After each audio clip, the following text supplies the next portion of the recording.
You've been taking it every morning for years now. Same pill, same time, same glass of water. You've never missed a dose. You've done everything right. But somewhere in the last year or two, without a clear moment you can point to, the stairs got harder. The walk to the mailbox became something you think about before you do it. You sit down more. You've been telling yourself it's just age, that this is what 65 or 70 feels like, and that you should be grateful your blood pressure is controlled.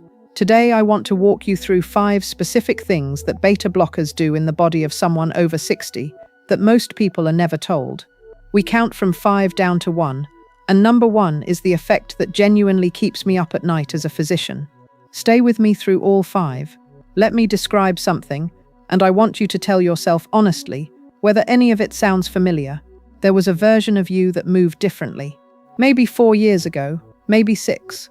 A version that got up from the couch without calculating how to do it, that took the stairs without thinking, that woke up in the morning, and the first hour of the day felt like the beginning of something rather than the continuation of a struggle.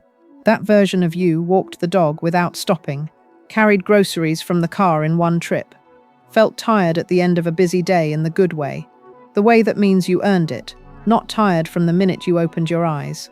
You started on blood pressure medication sometime around then, and gradually, without a single dramatic moment, the movement became harder. The dog walk got shorter. The grocery trip started feeling like a real physical effort. Afternoons on the couch multiplied into evenings on the couch. You told yourself this was age. You told your doctor you felt a little more fatigued, and your doctor said it was probably normal, or adjusted something, or added something, and the conversation moved on. You never connected the pill to the change. Almost no one does.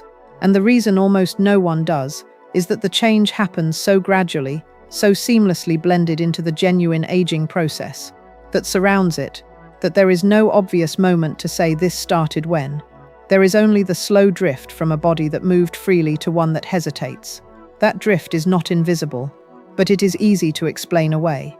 And for most people on long-term beta blockers for blood pressure, it is almost always attributed to age rather than to the medication that is producing it. You are not imagining the change, and you are not simply getting old. There is something I want you to hold through this entire video. A number that I think about regularly as I work with patients over 60 who have been on the same blood pressure prescriptions for years without anyone reviewing them. 40 million Americans over 60 are currently taking beta blockers. 40 million people. And a growing number of cardiologists, not fringe voices, mainstream senior cardiologists publishing in leading journals, are quietly but explicitly asking whether all of them should be, whether a meaningful portion of those 40 million people are on a drug for the wrong reason, or a drug that made sense when it was first prescribed, but no longer makes the same sense for the body they are in today. A landmark clinical trial called ASCOT, the Anglo-Scandinavian Cardiac Outcomes Trial, published in 2005, compared beta blockers directly against a newer class of blood pressure medication called calcium channel blockers in a large population of hypertension patients. The results were dramatic enough that the trial was stopped early. Researchers concluded that continuing was ethically difficult when the difference in outcomes was already so clear. The calcium channel blocker group had significantly fewer strokes, fewer heart attacks, and substantially lower rates of new diabetes diagnoses. After ASCOT, major medical organizations around the world began updating their guidelines. British hypertension guidelines moved beta blockers off the first-line list for uncomplicated high blood pressure. European guidelines followed. American guidelines became substantially more cautious about routine use in straightforward hypertension. But guidelines change in medical journals.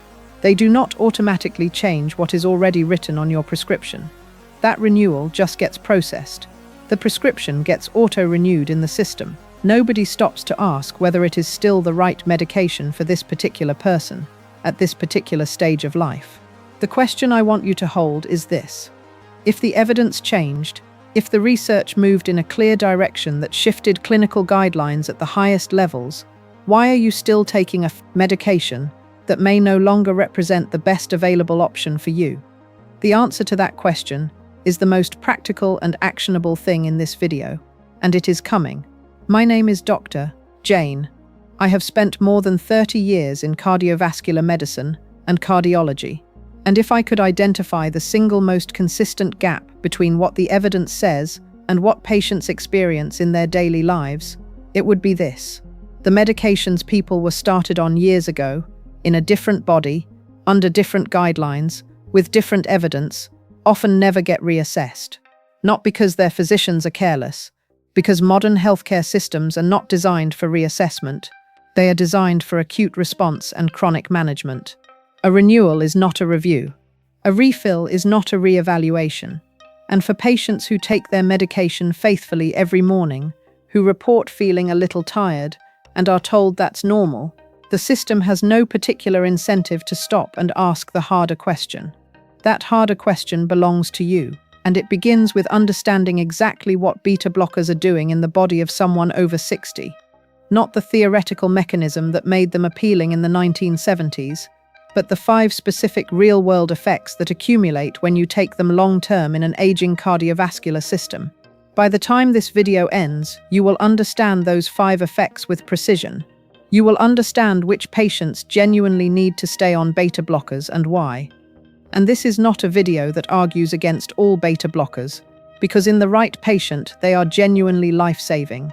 You will understand what the evidence now says about alternatives, and you will have one specific question to bring to your next appointment that could change the entire direction of your medication management. Before we dive in, if you're finding this useful, take 2 seconds right now, hit that subscribe button so you never miss a video, and give this a thumbs up. It genuinely helps more people like you find this content. And drop a comment below, tell me what country you're watching from. I'd love to know where our community is tuning in from around the world. Hold on a second.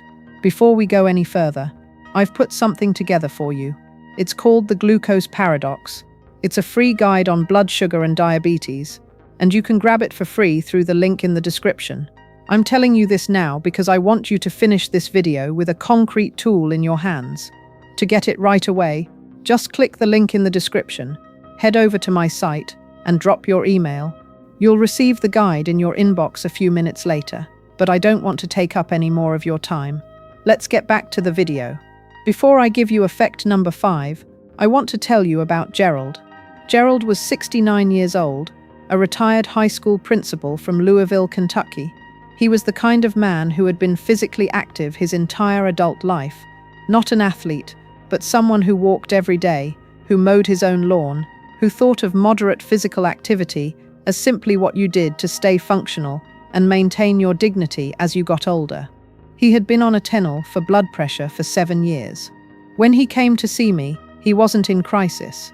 He was angry, not dramatically, not confrontationally, quietly, specifically angry in the way that comes from finally having a name for something that has been happening to you for a long time, without explanation.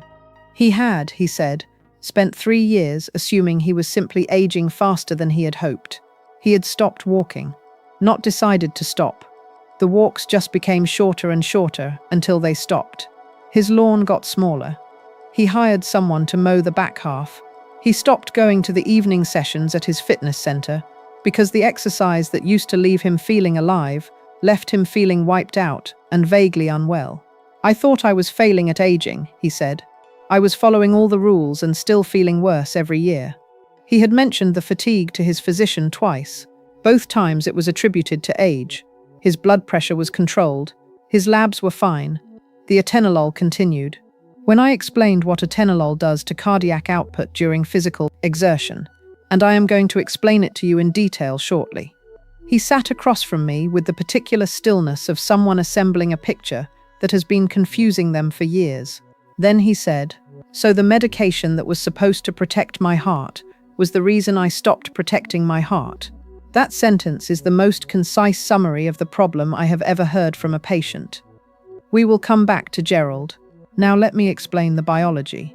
Before I do, I need to briefly describe what beta blockers actually are and how they work, because the mechanism is the key to understanding why every effect I am about to describe occurs. Your heart has specialized receptor sites on its surface. Think of them like switches that respond to a specific signal when you are stressed, excited, physically active, or simply standing up after sitting still, your body releases adrenaline. Adrenaline hits those switches and the heart responds. It beats faster, pumps harder, raises cardiac output to meet the demand. In a healthy cardiovascular system, this is the mechanism that lets you climb stairs, chase a grandchild, respond to an emergency, stand up without your blood pressure crashing.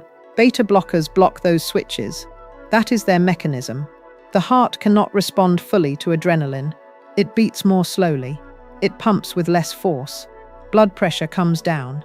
In certain specific clinical situations, which I will describe precisely, this is genuinely valuable and sometimes life-saving. But in an older body managing blood pressure without underlying heart disease, blocking those switches for years produces 5 specific downstream effects that accumulate quietly, that are easy to attribute to age, and that most patients are never warned about before they are started on the medication. Let's count them down. Effect number 5 is exercise intolerance. And the symptom I want you to anchor to here is that specific moment, if you have experienced it, when you push yourself to do something physically ordinary that used to feel ordinary, and your body simply cannot keep up. Not because you are unfit, not because your muscles are too weak, but because something is preventing your heart from accelerating the way your effort demands. Think of it this way. Imagine driving a car where someone has electronically capped the engine at half its normal power output. You press the accelerator. Nothing happens beyond a certain point. The road goes uphill and the car slows. You are doing everything right, foot on the pedal, hands on the wheel, but the system will not respond. That is what happens in an older body on a beta blocker during physical exertion. Your muscles demand more oxygen. Your lungs breathe faster. Your cardiovascular system tries to respond by accelerating your heart rate. And the beta blocker prevents that acceleration. The heart cannot speed up enough to deliver what your muscles are demanding. You feel it as fatigue, as breathlessness disproportionate to the effort, as a specific unsteadiness and weakness that is different from normal tiredness. This effect has a clinical name, chronotropic incompetence, the inability of the heart rate to respond appropriately to the physiological demand of exercise. In older patients on beta blockers, it is measurable, consistent, and documented extensively in research.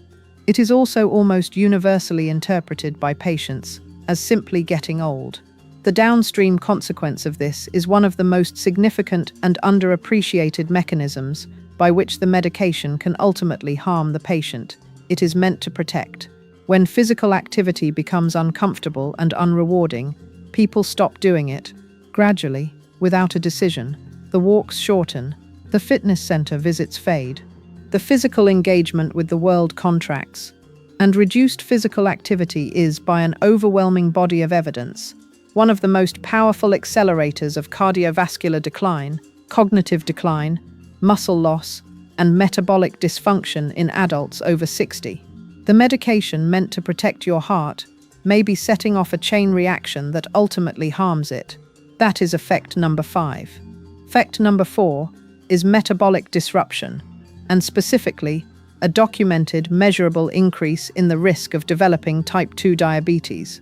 This is the effect that genuinely surprises people, because most patients taking a blood pressure medication have never been told it could affect their blood sugar. And yet the research on this is unambiguous. Studies comparing beta blockers to alternative blood pressure medications consistently show approximately a 22% increased risk of new diabetes diagnoses in the beta blocker group. Not a marginal statistical trend. 22%. Nearly 1 in 4 additional patients developing a serious, chronic, life-altering disease from a medication they took specifically to protect their cardiovascular system, a disease that damages the cardiovascular system, the kidneys, the eyes, and the peripheral nerves over time. The mechanism is specific and well understood. Beta blockers interfere with how the pancreas releases insulin in response to rising blood sugar. They reduce insulin sensitivity in muscle tissue, the tissue that is supposed to act as the primary sink for glucose after meals. And simultaneously, they tend to raise triglyceride levels while lowering HDL, the protective cholesterol fraction. The cumulative metabolic result is a body being pushed, gradually and consistently, in exactly the wrong direction.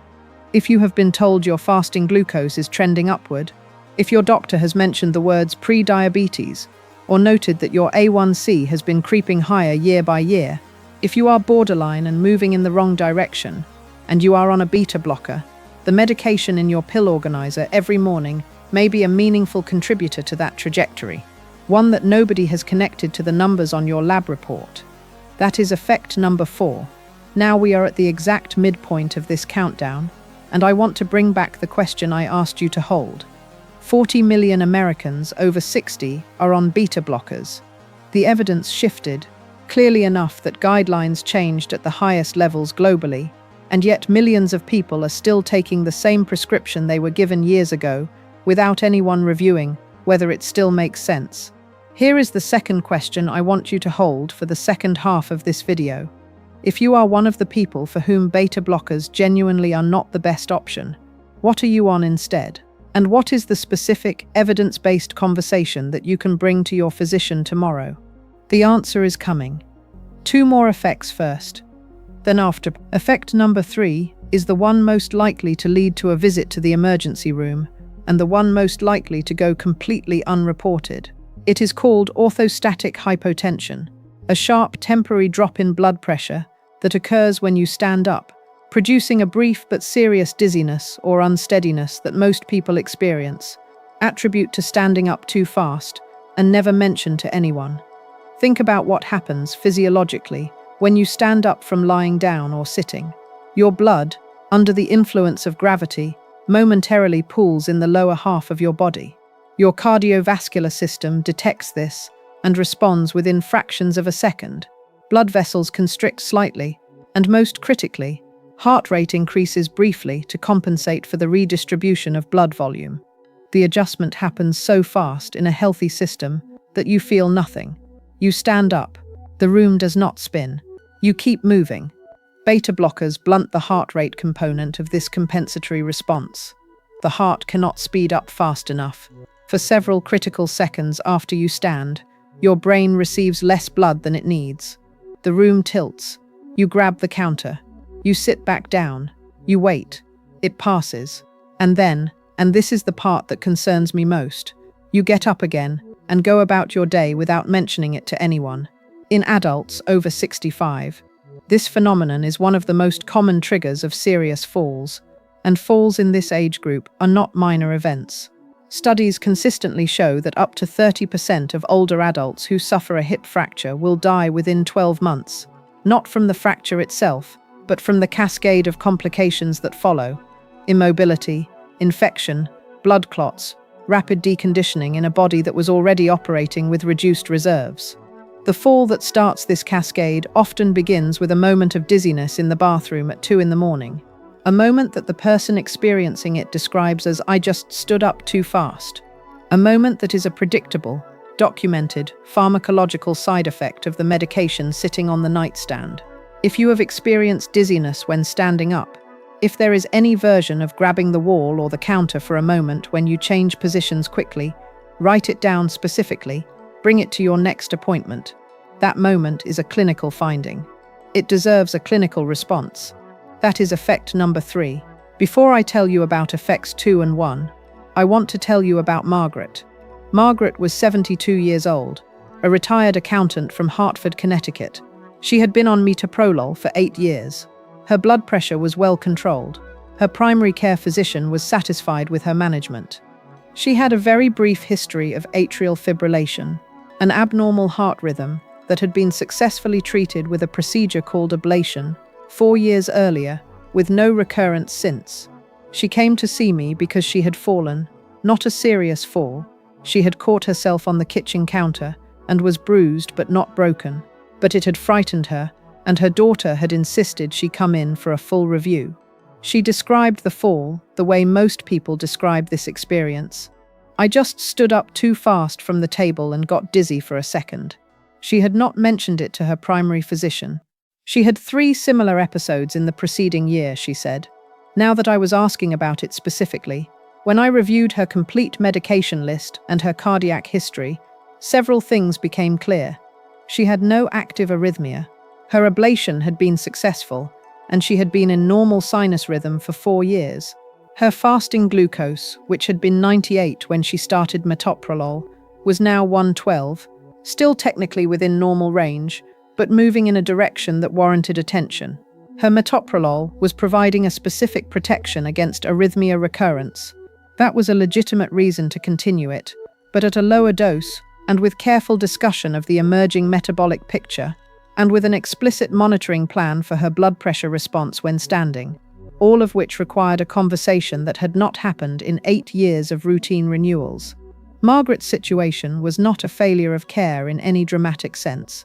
It was the quiet, cumulative consequence of a prescription that was never re-evaluated against current evidence and current circumstances. She told me at her follow-up, "I didn't know I could ask about these things. I thought when a doctor gave you a medication, that was that. No, that is not that. That is the beginning of an ongoing conversation, and you are allowed to continue it." Effect number 2 is weight gain, and specifically unexplained weight gain that patients almost universally attribute to their eating habits or their declining physical activity, never to their medication. Beta blockers modestly, but consistently reduce resting metabolic rate. Your body, at rest, burns slightly fewer calories per hour than it did before you started the drug. The effect is not dramatic on any given day. We are talking about a modest reduction in baseline metabolic activity, not a dramatic change, but across months and years, with consistent daily exposure, the cumulative effect is real. Combined with the reduced physical activity that follows from effect number 5, the exercise intolerance that makes movement feel unrewarding and uncomfortable, the metabolic consequence compounds. A body that burns slightly fewer calories at rest, moving significantly less than it used to, begins to store energy it previously expended. The scale moves, not quickly, not dramatically, but steadily, and without a clear dietary explanation. Patients blame themselves entirely. They conclude they are eating too much, or that their metabolism has simply collapsed with age, or that they need to try harder. The medication producing the change is never identified, because the change is too gradual to create a clear before and after picture. And the self-blame that follows a weight gain they cannot explain or control compounds the broader erosion of confidence in their own body, making them less likely to exercise, less likely to engage physically with the world, and less likely to report the fatigue and sluggishness that are telling them something important. That is effect number 2. And here it is. Effect number 1. The one I told you keeps me up at night. Not because it is the most medically complex effect. It is not. But because of who it affects, how invisible it is, and how completely it undermines the purpose for which the medication was prescribed in the first place. Effect number 1 is the silent accumulation of cardiovascular risk in patients who do not need beta blockers. Patients taking them for simple, uncomplicated high blood pressure, with no underlying coronary disease, no history of heart attack, no heart failure, no active arrhythmia, who are experiencing effects 2 through 5, while receiving, according to current evidence, less cardiovascular protection than they would get from an alternative medication. Let me say that again, plainly.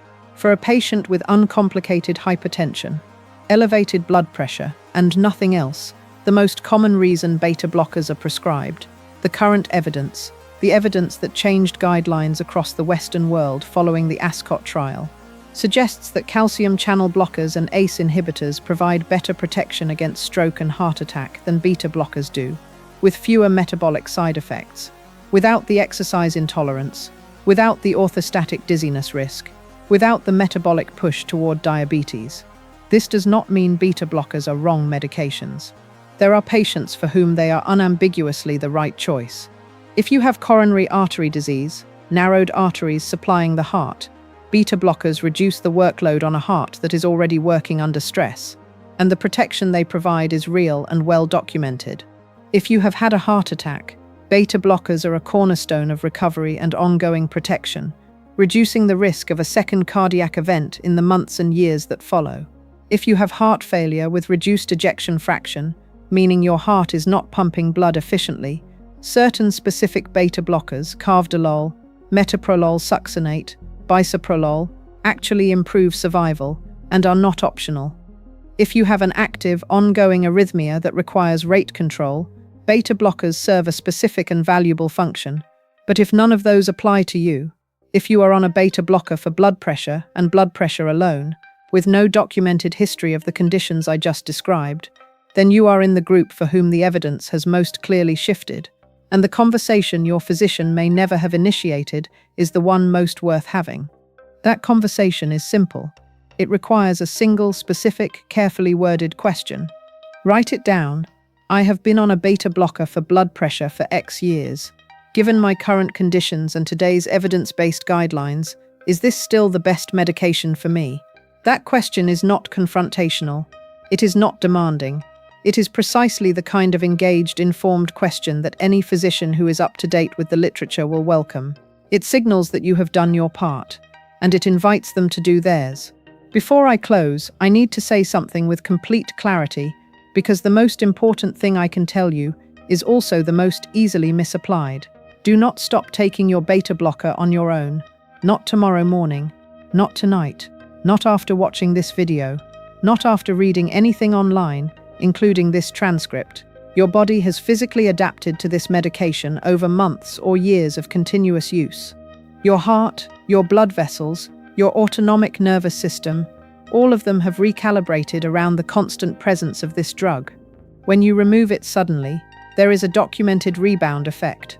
The adrenaline receptors that have been blocked begin to hypersensitize. Heart rate surges. Blood pressure spikes sharply. In patients with coronary artery disease, they may not even know they have. That rebound can precipitate a serious cardiac event. This is documented in the medical literature, and it happens fast. The correct way to discontinue a beta blocker, if that is the decision you and your physician carefully reach together, is gradually, over several weeks, in measured steps, with monitoring, with a replacement medication, typically started concurrently, so your blood pressure stays controlled throughout the process. This is a medical process. It requires physician involvement. It requires an explicit plan. Done properly, it can be done safely. Done unilaterally and abruptly, it can be genuinely dangerous. Bring the question to your physician. Have the conversation. Ask for the review. And let the process follow from that conversation, rather than from a solo decision made at home. Let me come back to Gerald before we finish. Gerald, the retired high school principal from Louisville. The man who spent 3 years assuming he was failing at aging while his medication was doing the failing for him. The man who stopped walking, stopped mowing his own lawn, stopped going to the fitness center, because the beta blocker had capped his engine at half power, and nobody told him why the hill had gotten harder. After a thorough review of his complete cardiac history, which showed no underlying coronary disease, no history of arrhythmia, no heart failure, simply elevated blood pressure managed since he was 62, we had the conversation with his primary physician. Gerald was gradually transitioned off atenolol onto a melodipine, a calcium channel blocker, over 6 weeks. His blood pressure remained controlled throughout.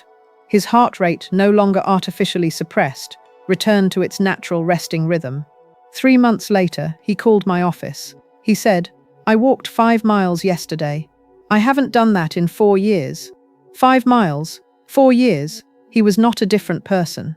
He was the same person his body had always been, finally running on full power again. Think back to the stairs that got harder, the walks that shortened, the afternoon couch that became the default, the number on the scale that climbed without a clear explanation, the morning fatigue you attributed to age. Here is what you know now. You know that beta blockers work by blocking the switches that allow your heart to respond to adrenaline, and that in an older body managing simple blood pressure, that mechanism produces 5 specific downstream effects. Exercise intolerance that leads to reduced activity and eventually cardiac decline, metabolic disruption that raises diabetes risk by 22%, orthostatic dizziness that is one of the most common triggers of falls and hip fractures in adults over 65, weight gain from metabolic rate suppression, and a cardiovascular risk profile that the current evidence suggests is less protective than available alternatives for patients without underlying heart disease. You know that for patients with coronary disease, post-heart attack status, heart failure, or active arrhythmia, beta blockers remain genuinely essential, and should not be questioned without careful medical guidance. You know that the Ascot trial shifted guidelines globally, and that guidelines shift before prescriptions do. And you know the question to bring to your next appointment. I have been on a beta blocker for blood pressure for X years. Given my current conditions and today's evidence-based guidelines, is this still the best medication for me? Gerald walked 5 miles, 4 years of limited movement, returned in 3 months. That is not guaranteed for everyone. Medicine is individual, and every situation is different. But the possibility that what has felt like inevitable aging is actually a correctable medication effect, that possibility is worth one informed conversation with your doctor. The stairs might get easier, the walk might return, the mornings might feel different. That is not a promise, but it is worth asking about. Take good care of yourself. You have earned it. And hey, if you made it all the way here, please subscribe to this channel if you haven't already. Hit the like button to let me know this was worth your time. And leave a comment below. Tell me what country you're watching from. Seriously, I read every single one, and it means a lot to see how far this community reaches. You know what the problem is with diabetes and high blood sugar. Most people find out way too late, and by the time they do, they have no idea where to even start. That's why I decided to create a free guide. It's called the Glucose Paradox, and inside, you'll find everything you wish you'd known sooner. I'll explain how blood sugar actually works, and why your body sometimes reacts the exact opposite way you'd expect. That's why it's called a paradox. I've also included concrete habits you can start changing right now, even if you know zero about nutrition or medicine. It's free. You can download it in a second. And it might be the single most useful thing you do for your health today. Just click the link in the description to head to the site, drop your email, and get the guide sent straight to you. Don't put this off.